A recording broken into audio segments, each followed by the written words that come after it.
Hello प्यारे मित्रों, आप लोग कैसे हो? आज मैं आपके लिए निदानात्मक कक्षाओं हेतु जो मॉड्यूल जो कि दोस्तों मॉड्यूल बुक जो आपका दिया है ना, यह हमारा भूगोल यानी कि ये सामाजिक विज्ञान के अंतर्गत जो आता है। सामाजिक विज्ञान के अंतर्गत अध्याय नंबर 4 जलवायु क्या है? जलवायु। तो आइए प्रिय मित्रों, हम लोग एक-एक करके सोल्व करते हैं सभी प्रश्नों को। फर्स्ट क्वेश्चन आप लोगों को दिखाई दे रहा है, तो यहाँ पर हमसे पूछा गया है ना, एक सेकंड रुकिएगा। देखिए यहाँ पे जो क्वेश्चन दिया है कि निम्नलिखित में से भारत में अधिकतम तापमान किस स्थान पर होता है? अधिकतम तापमान जो है ना मेरे दोस्त, वो यहाँ पे हो जाएगा कि जैसलमेर। कहाँ पर? जैसलमेर में होता है, ठीक है। दूसरा क्वेश्चन फिर पूछा है, भारत का नगर जो जो वृष्टि छाया प्रदेश में पड़ता है, तो उन्हें हम लोग कहते हैं स वाला बिल्कुल से पुणे। कौन सा प्रदेश है दोस्तों? तो यहाँ पर होगा पुणे, ठीक है, बिल्कुल सही हो जाएगा। फिर देखिए तीसरा पॉइंट आपका दिया है कि आम्र वृष्टि किस राज्य में होती है? किस राज्य में होती है? तो 3 नंबर का उत्तर लिखना है केरल। कहाँ पर होगा? केरल, ठीक है। आइए दोस्तों, इसके आगे क्वेश्चन नंबर 4 में फिर पूछा गया है, दैनिक दैनिक तापांतर दैनिक तापांतर निम्नलिखित में से किस क्षेत्र में सर्वाधिक पाया जाता है?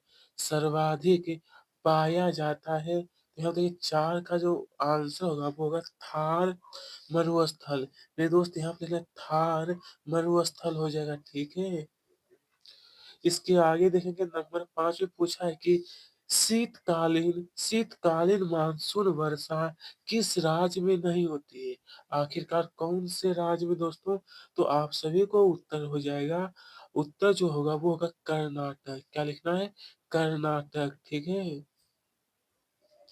उसके आगे देखेंगे क्वेश्चन नंबर 6 में पूछा है कि भारत में न्यूनतम तापमान कहाँ पाया जाता है? भारत में दोस्तों, तो देखिए नंबर 6 जो दिया है, इसका उत्तर लिखना है वो लेह। कहाँ पे है? तो लेह में, ठीक है। नंबर 7 में फिर पूछा है कि भारत में अधिकतम वर्षा वाला स्थान, भारत में अधिकतम वर्षा वाला जो स्थान है वो हो जाएगा यहाँ पर, हाँ हाँ, अधिकतम तो यहाँ पर होगा मोहसिन राम। क्या होगा मेरे दोस्त? मोहसिन राम, ठीक है। नंबर 8 में फिर पूछा है कि जेट, दोस्तों ये क्या है? तो लिखा हुआ है जेट धाराएं है। जेट धाराएं, तो इसका आंसर आपको लिखना है स वाला, बिल्कुल सही है, कि ऊपरी तन वायु, ठीक है। इस तरीके से आप लोग इन्हें पूरा करेगा, पूरा जब आपका हो जाएगा तो यहाँ पर फिर बोला गया था रिक्त स्थानों की पूर्ति कीजिए। मानसून शब्द की उत्पत्ति, तो यहाँ पर जो आपको भरना है एक एक करके आपको बताया जाएगा। दोस्त आपको जो यहाँ पर उत्तर लिखना है वो हो जाएगा यहाँ पर अरबी। क्या होगा? अरबी। दूसरा क्वेश्चन, भारत में ग्रीष्मकालीन मानसून के प्रवाह की दिशा जो है ना, वो दक्षिण से उत्तर पूर्व है। दक्षिण से उत्तर पूर्व। तीसरा क्वेश्चन है, भारत में सर्वाधिक वर्षा, तो यहाँ पर लिखना है दक्षिण पश्चिम मानसून से होती है। कहाँ से? दक्षिण पश्चिम मानसून से। नंबर 4 में फिर पूछा गया है, भारत में दक्षिण पश्चिमी मानसून सबसे पहले जो है ना वो केरल तट पर पहुंचता है। कहाँ पर? तो केरल तट पर। नंबर 5 में पूछा है कि शीत ऋतु में आई टीसी जेड जो है ना, वो उत्तर या दक्षिण गोलार्ध में खिसक जाता है। मध्य प्रदेश में, मेरे दोस्त यहाँ पे ना कि बंगाल की खाड़ी मानसून से वर्षा होती है। किससे? तो बंगाल की जो खाड़ी है मानसून से वर्षा होती है। नंबर 7, एक विशेष समय में किसी क्षेत्र की वायुमंडलीय अवस्थाओं को यहाँ पे क्या होगा, आपको लिखना मौसम कहते हैं, क्या कहते हैं? मौसम, ठीक है? आइए, आप लोग यहाँ पर नंबर 7 तक हो चुका है। नंबर देखिए क्वेश्चन नंबर 8 जो दिया है ना, भारतीय मानसून की दोनों शाखाएँ, तो यहाँ पे लिखना आपको गंगा के मैदान में मिलती है। नंबर 9 में पूछा है कि ग्रीष्म ऋतु में गरज के साथ पश्चिम बंगाल में हो होने वाली वर्षा को यहाँ पर दोस्तों काल वैसाखी, क्या लिखना है? काल वैसाखी। उसके बाद देखिए नंबर 10 जो आप लोग देख रहे हो, इसका उत्तर लिखना है तमिलनाडु। तमिलनाडु होगा। चलिए यहाँ पर सत्य और असत्य, तो फर्स्ट नंबर हो जाएगा यहाँ पर सत्य। 2 नंबर जो आपका दिया यह भी सत्य है आपका, ठीक है? मानसून का अर्थ। तीसरा नंबर जो दिया है कि मौसम और जलवायु दोनों के तत्व एक समान नहीं होते हैं, यह असत्य है। नंबर 4 भारतीय द्वीपों द्वीपों पर मानसून की सबसे पहली वर्षा होती है, यह भी सत्य है। यह भी कैसा है दोस्तों? सत्य है। नंबर 5 छोटे दिन और ठंडी रातें शीत ऋतु की विशेषता है, यह बिल्कुल सत्य है। नदी जलवायु का एक महत्वपूर्ण तत्व है, यह असत्य है। तटीय प्रदेशों में तापमान दर कम होता है। ये दोस्त पूछा ये तटीय प्रदेशों में, तो यह भी क्या है? सत्य है। यह भी कैसे दोस्तों? सत्य है। उसके आगे हम लोग देखेंगे नंबर 8 में बोला पूछा गया है कि ग्रीष्म काल में तिब्बत का पठार ठंडा रहता है, यह भी असत्य है। दिल्ली में वर्षा अरब सागरीय मानसून से होती है, यह भी असत्य है। तो लू शीतकाल में चलने वाली गर्म हवाएं, यह भी असत्य है। इस तरीके से सत्य और असत्य वाले हम लोगों ने एक-एक करके प्रश्न क्रमांक 1 से लेकर के 10 तक हम लोगों ने काफ़ी आसानी तरीके से सोल्व कर लिए हैं, ठीक है? तो स्टूडेंट यहाँ पर जब आप लोग देखिएगा तो आपसे कहा गया है सही जोड़ी बनाए। सही जोड़ा आपको बनाने के लिए कहा है, तो चलिए आप लोग अच्छी तरीके से, तो प्यारे मित्रों, आप लोगों को जो सही जोड़ा कहा था करने के, तो चलिए नंबर जो दिया गया है ना, नंबर 1 इसका मिलान आपको करना है स से। 2 नंबर का मिलान हो जाएगा अ से। 3 का मिलान हो जाएगा यहाँ पर य से। ये जो दिया है ना इससे। और नंबर 4 का मिलान होगा व से। नंबर 5 का मिलान करना फ से। 6 का जो मिलान होगा वह ई से। 7 का र से और 8 का द से। इस तरीके से सही से मिलान अपने बुक में करिएगा, ठीक है? तो प्रिय मित्रों, मैंने तो इसे अब पूरा बता चुका हूँ। अब यहाँ देखिए हमारा जो क्वेश्चन है, एक वाक्य में उत्तर देना है कि सेट स्ट्रीम क्या है? तो चलिए देख सकते हो दोस्तों, आपके लिए आंसर लिखना है कि अत्यधिक ऊंचाई वाली पश्चिमी हवाएं को हम लोग कहते हैं जेट जेट स्ट्रीम। दूसरा क्वेश्चन, वर्षण किसे कहते हैं? वर्षण, तो मेरे दोस्त वर्षा जल के पृथ्वी पर गिरने की प्रक्रिया को हम लोग वर्षण कहते हैं। जो वर्षा वाले जो जल है वो पृथ्वी पर गिरने की प्रक्रिया को हम लोग वर्षण कहते हैं, ठीक है?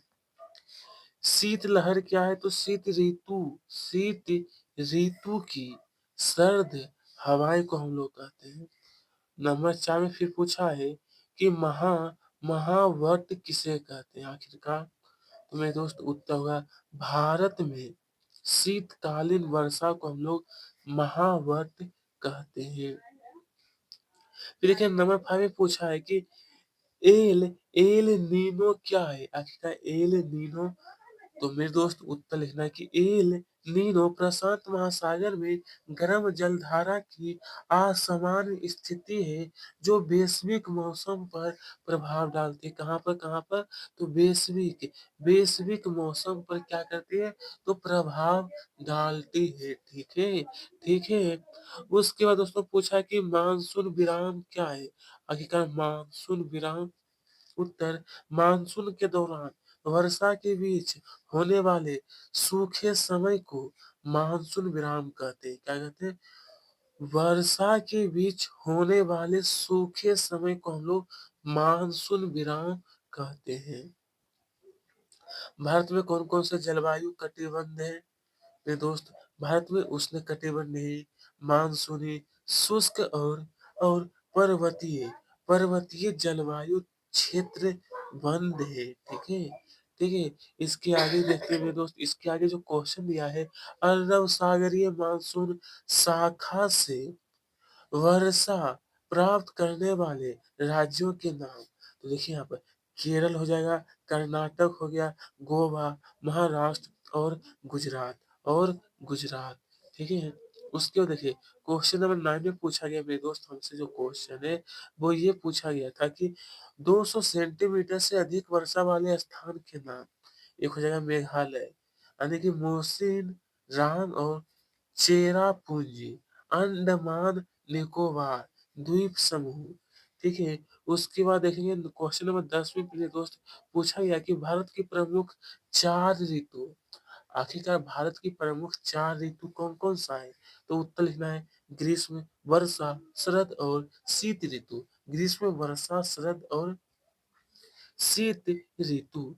उसके बाद देखिए क्वेश्चन नंबर 9 ऐसे क्वेश्चन नंबर 11 है, ये कौन सा है? 11 में बोला गया कि पेरू की धारा किस महासागर में चलती है?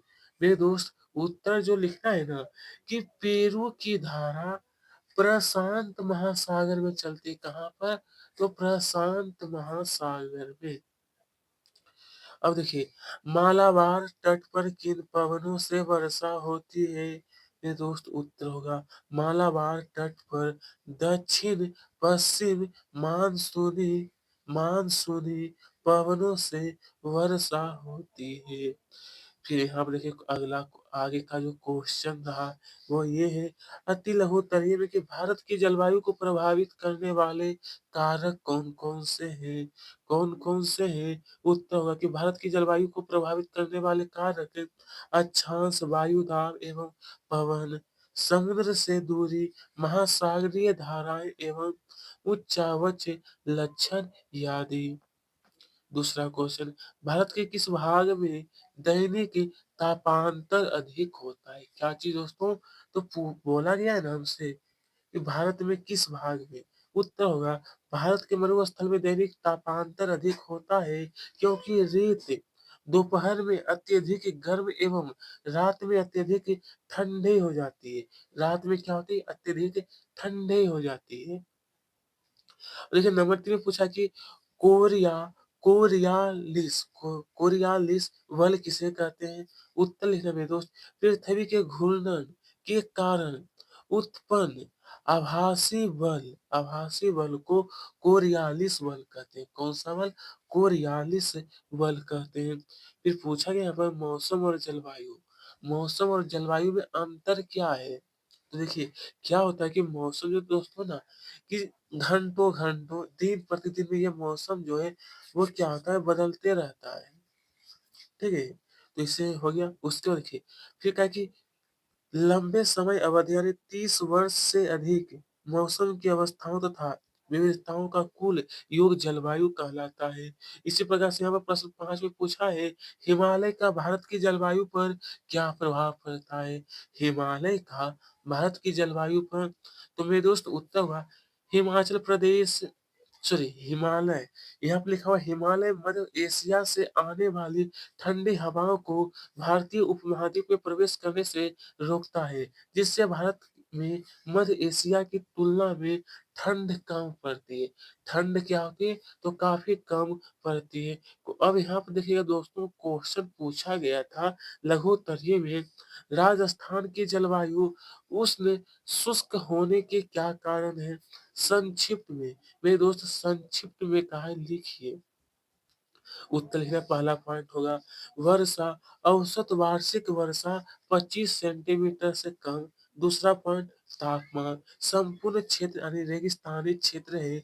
दैनिक तापांतर अत्यधिक होने के कारण चट्टानों का टूटना प्रतिदिन होता है जिससे शुष्कता बनी रहती है। ठीक है। आइए दोस्तों इसके आगे का जो क्वेश्चन दिया है मानसूनी वर्षा की विशेषता किसकी? तो आखिरकार यहाँ पे जो पूछा गया कि मानसूनी वर्षा की इसका उत्तर देखिए ये हो जाएगा समय एक निश्चित समय अंतराल में ही होती है। वितरण में असमान वितरण होता है। किन्हीं किन्हीं क्षेत्रों में अत्यधिक, किन्हीं में बहुत कम, किन्हीं में बहुत कम, ठीक है? देखिए तीसरा क्वेश्चन आपका ये रहा, ग्रीष्म काल में प्रायद्वीपीय भारत में तापमान क्यों कम रहता है? इसका कारण क्या है दोस्तों? इसका कारण क्या है? मेरे दोस्त उत्तर होगा, ग्रीष्म काल में प्रायद्वीपीय भारत में तापमान कम होने के कारण पहला कारण ये है। ये देखिए, दूसरा कारण आपको ये लिखना है। दूसरा कारण देख सकते हैं, पहले पहला लिखिए, उसके बाद दूसरा ये लिख लेना है। ओके, ओके दोस्तों, अब हम लोग देखेंगे मानसून गत्र किसे कहते हैं? उत्तर लिखना है। बोला गया कि ग्रीष्म ऋतु में ऋतु के दिनों में अंतः उष्णकटिबंधीय कि उष्णकटिबंधीय अभिसरण क्षेत्र की स्थिति गंगा के मैदान की ओर खिसक जाती है। इसे मानसून ऋतु में मानसून गर्त के नाम से जाना जाता है। यह विषुवत वृत्त से 5 डिग्री उत्तर में स्थित है। कहाँ पर? तो 5 डिग्री उत्तर में, ठीक है? फिर देखिए नंबर, ये क्वेश्चन नंबर 4 ये 5 रहा कि मालाबार क्षेत्र में ढालू छत वाले मकान क्यों बनाए जाते हैं? इसका प्रमुख कारण बताना है। तो मेरे दोस्त उत्तर लिखना है कि मालाबार तट भारतीय उपमहाद्वीप का दक्षिणी पश्चिमी तट है। भौगोलिक रूप से इससे दक्षिण भारत के सबसे नम क्षेत्र शामिल है। इस तरीके से पूरा उत्तर आपको नोट कर लेना है, ठीक है? चलिए क्वेश्चन नंबर 6 में पूछा है कि चक्रवात प्रभावित राज्यों के नाम। तो देखिए एक हो जाएगा पश्चिमी बंगाल और एक उड़ीसा। पश्चिमी बंगाल और दूसरा क्या लिखना है? उड़ीसा। क्वेश्चन नंबर 7, भारत की जलवायु पर जेट पवनों का प्रभाव किसका किसका? तो जेट पवनों, इसका उत्तर ये रहा।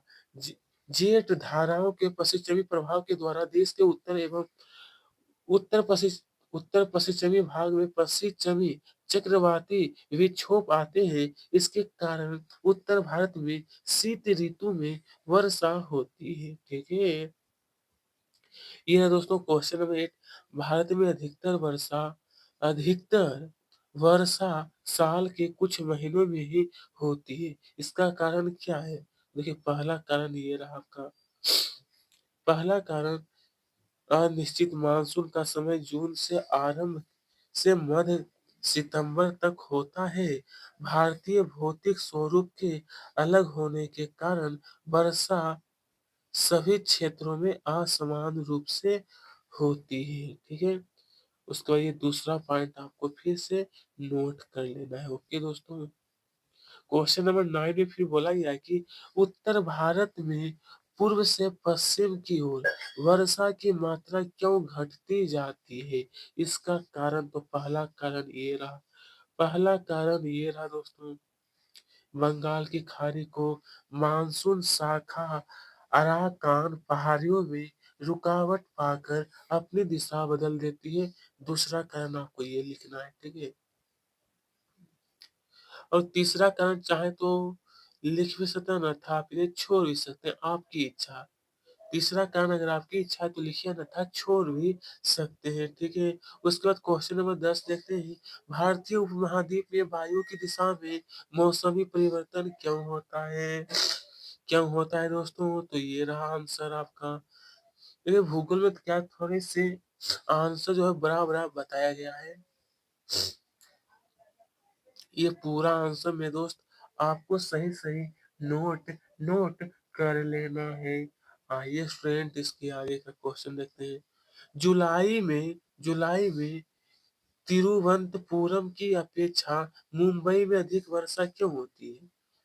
देखिए ये रहा उत्तर आपका कि पूर्व मानसून को अरब सागर शाखा जून के प्रथम सप्ताह में तिरुवनंतपुरम पहुंचती है। यह 10 जून के आसपास मुंबई पहुंचती है। इसलिए तिरुवनंतपुरम में अधिकतर वर्षा जून के महीने में होती है, जबकि मुंबई में अधिकतर वर्षा जुलाई के महीने में होती है। कब होती है?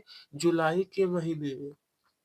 फिर देखिए आगे का क्वेश्चन है, चेन्नई में दक्षिण पश्चिमी मानसून, चेन्नई में दक्षिण पश्चिमी मानसून के द्वारा कम वर्षा क्यों होती है? कम वर्षा क्यों होती है? तो ये रहा आपका सही और सटीक आंसर।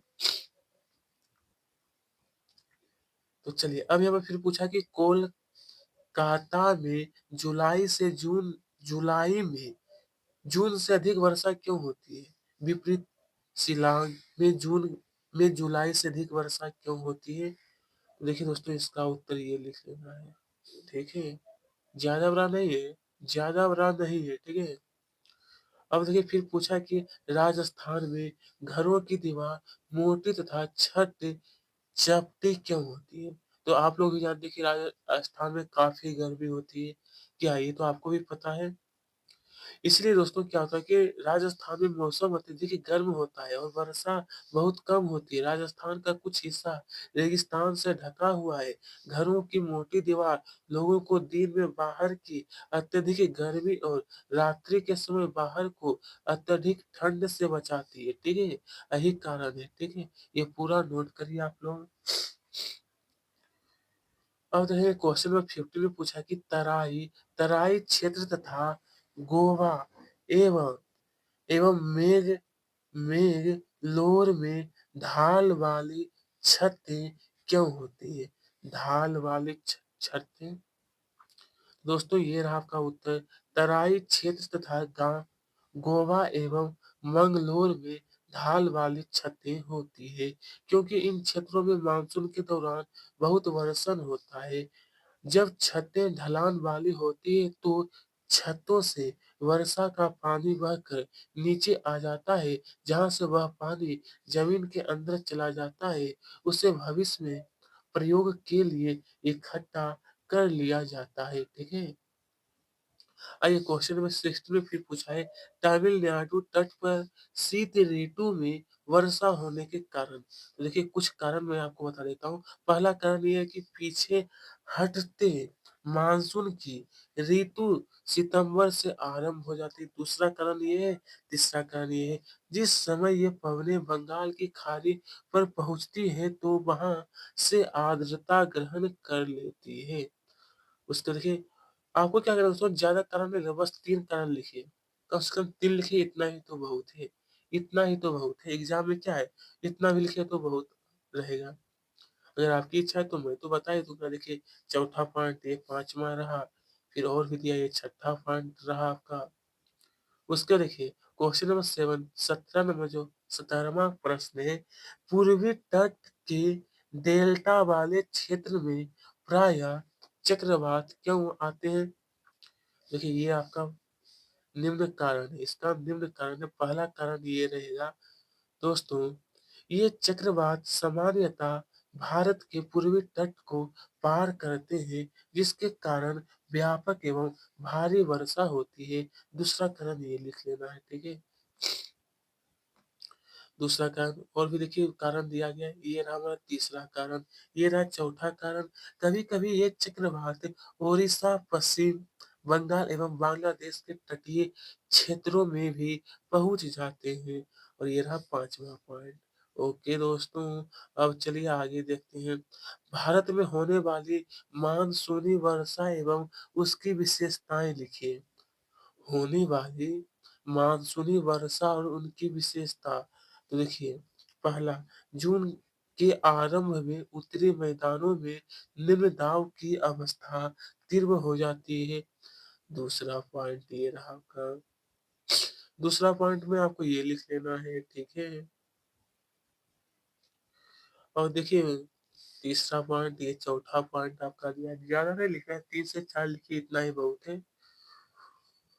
3 से 4 ये भी लिखिए, 5वां नहीं, अगर आपकी इच्छा है तो लिखिए, अन्यथा 3 से 4 पॉइंट उतना ही बहुत है।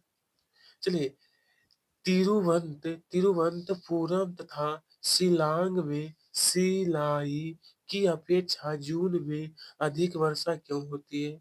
जून में दोस्तों, तो उत्तर देखिए लिखना है पूरा। 1 जून को दक्षिण पश्चिमी मानसून तिरुवनंतपुरम तथा शिलांग पहुंचता है।